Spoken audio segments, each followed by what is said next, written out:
మోకాల నొప్పులకు ఎటువంటి సర్జరీ లేకుండా ఎపియాన్ పెయిన్ క్లినిక్ అందిస్తున్న అత్యాధునిక చికిత్స. సుమన్ టీవీ ప్రేక్షకులకు నమస్తే and welcome to my show from the bottom of the heart. 48 సంవత్సరాల తన సుదీర్ఘ చలనచిత్ర జీవితంలో హీరోగా, విలన్గా, కమెడియన్గా, క్యారెక్టర్ యాక్టర్గా, పౌరాణిక, జానపద, చారిత్రాత్మక పాత్రలను పోషించి ప్రామాణిక నటనకు పాఠ్యాంశంగా ఒక నిఘంటువుగా ఎదిగినటువంటి వ్యక్తి ఎవరు? ఆయన మరెవరో కాదు, పద్మశ్రీ డాక్టర్ మంచు మోహన్ బాబు గారు అనే విషయం మీకు అర్థమైపోయి ఉంటుంది. మార్చి 19 మోహన్ బాబు గారి బర్త్డే. ఈ సందర్భంగా ఇంటర్వ్యూ అడగగానే యాక్సెప్ట్ చేసినందుకు ముందుగా వారికి కృతజ్ఞతలు తెలియజేస్తున్నాను. మోహన్ బాబు గారు, హార్దిక జన్మదిన శుభాకాంక్షలు. Thank you. ఏదైనా యాక్చువల్గా ఏంటంటే ఒక బొకే ఇవ్వటమో లేకపోతే శాల్వా కప్పి సన్మానించడమో జరుగుతుంది. ఆక్సిజన్ ఇచ్చింది. ఎందుకంటే ఇది ఆక్సిజన్ ఇస్తుంది చెట్టు.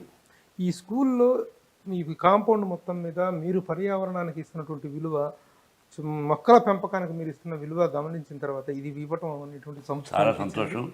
ఈ మొక్క పేరు తెలియదు కానీ ఇది ఆక్సిజన్ మాత్రం అద్భుతంగా ఇస్తుందని తెలిసిన. Thank you. మనిషికి కావాల్సింది oxygen. Thank you sir. Thank you. మంచి ఆక్సిజన్ ఇచ్చావు. Thank you. Best of luck for you and your team. Thank you sir. Thank you. ఎలా ఉన్నారు సార్? ఎలా కనిపిస్తున్నాను చెప్పు ప్రభు. చాలా హెల్తీగా, చాలా గ్లామర్ గా కనిపిస్తున్నారు. అంటే ఇంతకుముందు ఎప్పుడన్నా అన్హెల్తీ కనిపించాను? ఎప్పుడూ లేదు. ఇప్పటికీ యూఆర్ కంటిన్యూయింగ్ ద సేమ్. ఇప్పటికంటే 35 సంవత్సరాల క్రితం నేను అసిస్టెంట్ డైరెక్టర్ గా, మీరు హీరోగా చేసినటువంటి నేనే రాజు నేనే మంత్రి సినిమాలో తొలిసారిగా మిమ్మల్ని నేను అసిస్టెంట్ డైరెక్టర్ ఇదిలో కలిశాను. ఆ రోజున ఏ ఎనర్జీతో అయితే ఉన్నారో అదే ఎనర్జీ, అదే హెల్దీగా మీరు ఇప్పుడు కనిపిస్తున్నారు. రియల్లీ గాడ్స్ గ్రేస్ అది. ప్రభు, ఇది తల్లిదండ్రుల ఆశీస్సులు.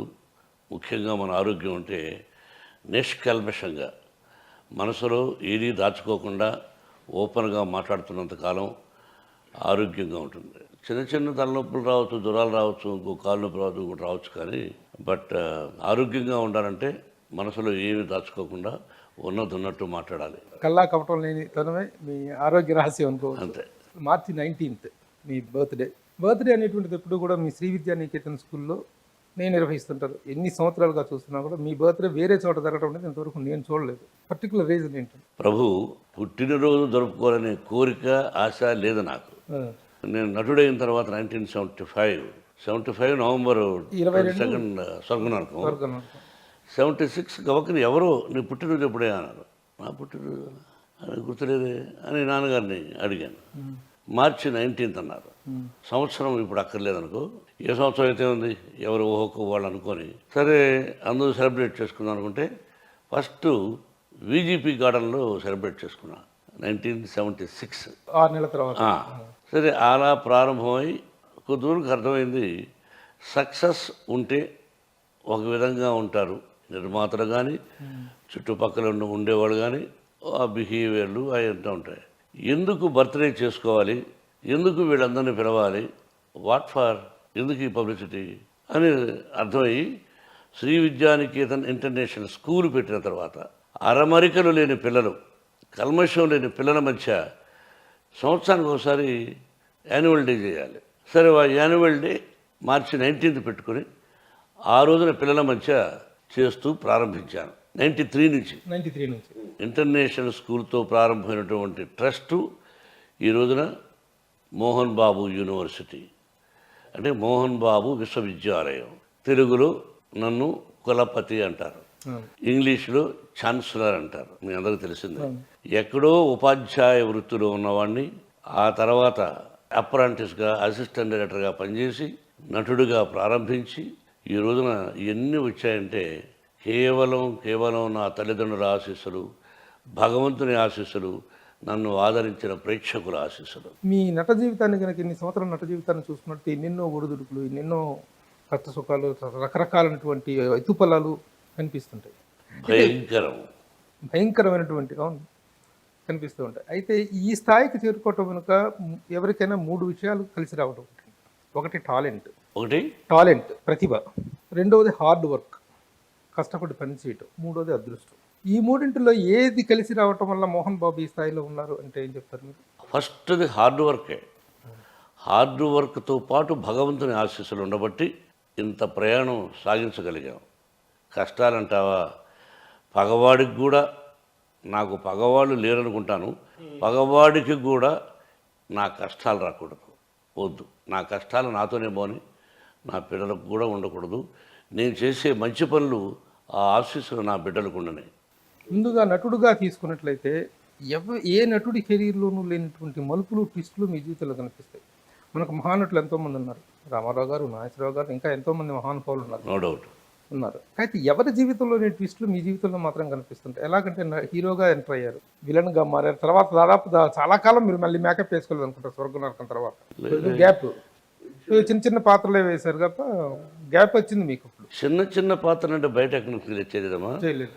చిన్న పాత్రలు అంటూ చేయలేదు. గురువు గారి దగ్గర సరదాగా ఇది చేస్తావా ఇది చేస్తావా తప్ప బయట కంపెనీలో ఎక్కడ మనం చేయలేదు. ఆ తర్వాత భలే దొంగలు ఒక తారా స్థాయికి తీసుకెళ్ళేది కృష్ణ గారు. నేను చక్కెర పేరక్క అంటూ ఒక మేనరిజం, చక్కెర మేరక్క అన్నాను. విపరీతమైన పాపులారిటీ ఆ మేనరిజానికి. ఆ మేనరిజమ్స్ అనేటువంటి పాపులర్ అయింది కూడా ఆ సినిమా నుంచి. అవును సార్. అంతకుముందు ఎస్వి రంగారావు గారు డైలాగులు చెప్పేవారు కదా తప్ప తర్వాత అది కంటిన్యూ చేసినటువంటి ఘనత మీదేదే. అయితే అట్లా హీరోగా స్టార్ట్ అయ్యారు, విలన్గా టర్న్ అయ్యారు, మళ్ళీ కొంతకాలానికి హీరో అయ్యారు, మళ్ళీ కొంతకాలానికి విలన్ అయ్యారు, మళ్ళీ హీరో అయ్యారు, ఫైనల్గా హీరోగా సెటిల్ అయ్యారు. తర్వాత ఈ రోజున క్యారెక్టర్ యాక్టర్గా విభిన్నమైనటువంటి పాత్రలు పోషిస్తారు. ఫైనల్గా సక్సీడెడ్ అనేటువంటి టర్నింగ్స్ మాత్రం మీ దగ్గరే కనిపిస్తుంది. ఎందుకు ఇన్ని టర్న్స్ రావాల్సిన అవసరం? ఫెయిల్యూర్స్ వచ్చాయిగా, వరుసగా సక్సెస్ వచ్చి ఓకే. నేను విలన్గా ప్రసిద్ధికి ఎక్కాను, కమెడియన్ విలన్, క్యారెక్టర్ ఆర్టిస్ట్గా. అవి లేనప్పుడు హీరోగా చేసాం, హీరోగా ఒక సక్సెస్, హీరోగా ఫెయిల్ అయింది. 2-3 వరుసగా ఫెయిల్ అయిపోయే లోపల ఖాళీగా ఉండడం ఎందుకని విలన్గా యాక్ట్ చేశాను. నేను విలన్గా యాక్ట్ చేసి హీరోగా వచ్చాను కదా, ఆ విలన్ గ్యాప్ అలాగే ఉండిపోయింది. I feel till today. కాబట్టి డైలాగులు ఎన్ని రకాలుగా చెప్పాలనో విలన్గా చెప్పాం. హీరోగా అన్ని రకాల మరుపులు ఉండవు నాకు తెలిసినంత వరకు. ఏదో కొన్ని సినిమాలు తప్ప, పెదరాయుడు, అడవిలో ఉన్న అట్లాగా తప్ప విలన్గా రకరకాలుగా విరుపులు, మేనరిజమ్స్ ఆయన చేయొచ్చు. అంటే నటుడుగా మీరు ఎంజాయ్ చేసిన విలన్ గానా? హీరోగా కూడా కొన్ని పాత్రలు, అల్లుడు గారు, అసెంబ్లీ రౌడీ గారి పెళ్ళం, బ్రహ్మ, మేజర్ చంద్రకాంత్, పెదరాయుడు, అల్లరిమొగుడు, సో ఇలా ఒక లిస్ట్ ఉంది. అంటే ఆ శ్రీలతలు ఎక్కువగా ఉండవు. దొందరదా లైట్గా ఉన్నా మరి ఘోరంగా ఉండవు. ఒక ఫ్యామిలీతో ఈ సినిమా చూడొచ్చు, నా కూతురుతో ఈ సినిమా చూడొచ్చు అనే చిత్రాలు తీసాం. అంటే మీ లైఫ్లో ఉన్నటువంటి ఒక స్ట్రైకింగ్ పాయింట్ ఏంటంటే, ఇప్పుడు హీరో నుంచి విలన్గా మారుతున్నప్పుడు విపరీతమైన మదనం ఉంటుంది. విలన్ పాత్ర చేయాల్సి వచ్చింది, మళ్ళీ అదొక ఫాల్గా ఫీల్ అవ్వటం. హీరో క్యారెక్టర్ నుంచి మళ్ళీ విలన్కి రావటం అంటే ఒక ఫాల్గా, ఒక డౌన్ అయిపోయినట్టుగా ఫీలింగ్. మీరు ఎలాంటి మానసిక సంఘర్షణ అనుభవించే వాళ్ళ రోజుల్లో? ప్రభు, నాకు నేనుగా హీరో వేశాను, అక్కడ ఫెయిల్ అయితే మళ్ళీ అక్కడికి వస్తున్నాను అని ఆవేదన కానీ దిగులు కానీ లేదు. హీరోగా ఫెయిల్ అయ్యానే, నేను తీసిన సినిమా ఫెయిల్ అయ్యానే, డబ్బు పోగొట్టుకున్నానే అని దిగులుండేది తప్ప విలన్గా వేయడానికి సిగ్గుపడాల్సిన అవసరం లేదు. నటుడు ఏ పాత్ర అయినా వేయాలి, అదృష్టం రావాలి. నన్ను ఆశీర్వదించారు ప్రజలు.